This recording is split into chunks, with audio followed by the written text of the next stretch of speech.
nor the situation with Isak, which, far from not going away, seems to be just increasing the talk about Liverpool potentially looking at smashing the transfer record yet again. So who's feeling confident about Liverpool landing Isak? You know what, mate?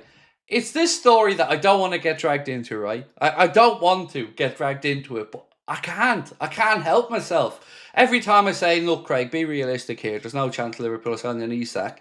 Another story comes out. And look, we've said this as well. Ben Jacobs has been pretty damn good about all things Liverpool in this transfer window so far.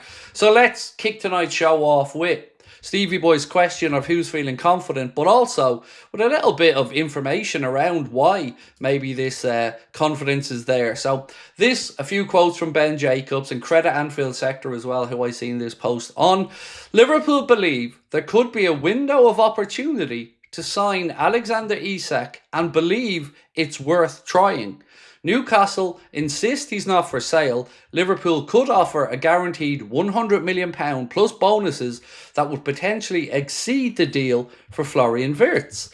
On top of that, he said Liverpool are ready to shatter the British transfer record for a second time in quick succession as they remain determined to sign Isak if he's available. Now, you're going to ask the same question I'm probably asking. If he's not available, he's not available, right? That's the way my mind thinks. But one thing we do know in football is if a player wants a move, and if a player openly tells the club he wants a move, then anything is possible. So if I'm Newcastle fans, I'm starting to get a little bit tetchy about this, because whilst I don't think it's nailed on to happen, it's not going away, like we've said. And we know Liverpool haven't really committed to any forward name yet in the market. Ekitike's name stays around.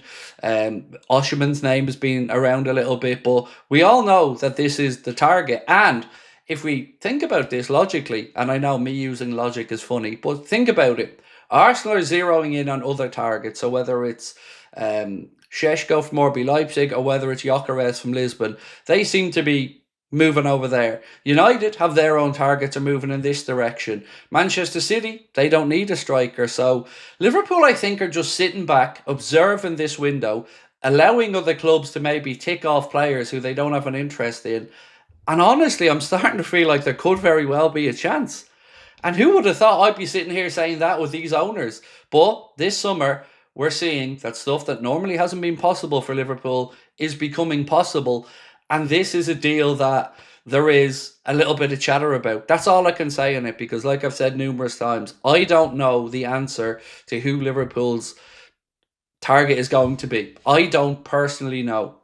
But lots of people are talking about Isak, and I was doing a bit of research on it today. You would be surprised quite how far spread this talk of Isak in Liverpool is. Tipsy Dipsy said, surely Isak has given an indication to Liverpool. So I can't remember where I read this a few weeks ago. I mentioned it last night as well. There was a piece a few weeks ago that suggested that Isak was willing to follow suit to what Wirtz has done and make it clear that he wants to move to Liverpool. And make no mistake, that's what it would take for this to happen. The player is going to have to come out and say he wants to move. And even at that, it's still going to be a difficult one, because Newcastle, of course, won't want to sell, understandably. But there's always a number. In life, there's always a number. And I guess it's just going to be a case of, will Liverpool get to that number? Genuinely, right now, I don't know what to think. You know, the logical part of my brain says, no, Craig, don't be silly. You're getting ahead of yourself here, fella. But we know he's the one they want. You know, the two players that are at Liverpool's top of their shopping list always seems to be either Alvarez or Isak. And Alvarez just is not available for personal reasons, probably, as well as the reasons from Atleti not wanting to sell. But Isak, I get the feeling he wants to move, you know. I get the feeling he likes the idea of coming and playing for the Reds. And if you go back throughout the last few years and look at some of his comments and stuff like that, I don't know, lads. I'm getting drawn into it. That's all I can say. Craig, would you take Isak or Alvarez? If I had a choice, personally, I'd go for Julian Alvarez because of the injury concerns with Isak. But they are the two. So either one of those two, Mark, and I would be absolutely cock-a-hoop, I think is the phrase. Hey, bro, how reliable is Ben Jacobs? What tier? Hand on heart, before this transfer window, I'd have had him in the second tier. But if you look back at what he said and what's happened in this transfer window, I genuinely feel he's been right up there. Like maybe others can answer you as well, but he's been spot on with Liverpool stuff so far in this window. You know, I'm not a hater. I always want to give someone credit where it's due. And to me, he's been on the money, really has, in this window. I can't deny it. Now, it doesn't mean this Isak thing's going to be 100% nailed on, but look at the deals we have done and look at how quickly he's been out speaking about them. He's been one of the very first to talk. Wesley, how are we, bro? Nice to see you. Said for Isak, I keep thinking about his interaction with VVD at the end of the cup game, making sure he was staying at Liverpool, maybe wanting to play with a great man. I really do believe he wants to come to Liverpool. Now, again, not saying it's happening, but I don't blame him. Like, it's Liverpool Football Club. Newcastle are a great club with amazing fans and great tradition, and I've a soft spot for Newcastle, as you know. But Liverpool is Liverpool, and this could very well be the now or never for him. Let's just wait and see. But I think Wesley, he wants to come. I do. But that doesn't mean it's going to be possible. But, you know, just look back through some of his comments in the past as well about Liverpool. He's been very complimentary. Craig, injuries are concerned for me with Isak.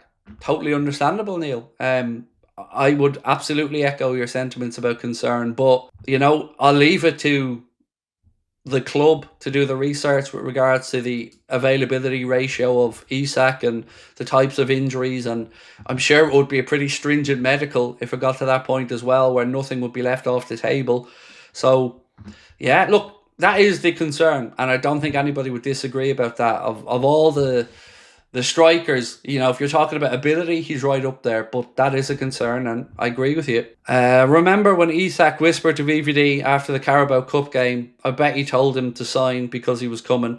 VVD looked spooked. It doesn't take much convincing for me, Will, to feel that Isak would want the deal. It doesn't. That side of it, I would agree with anybody on.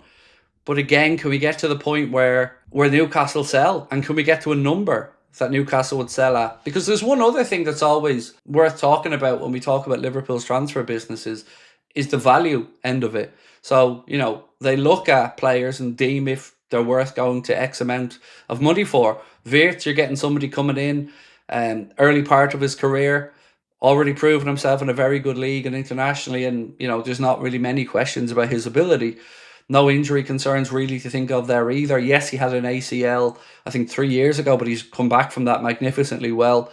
But I struggle to believe that Liverpool would get to the number it would take for Isak, because I can't see Newcastle suddenly saying, oh, well, we'll take an insignificant amount of money, £85 million or something. I genuinely feel it'll take a number bigger than the Florian Wirtz number of 116 million quid.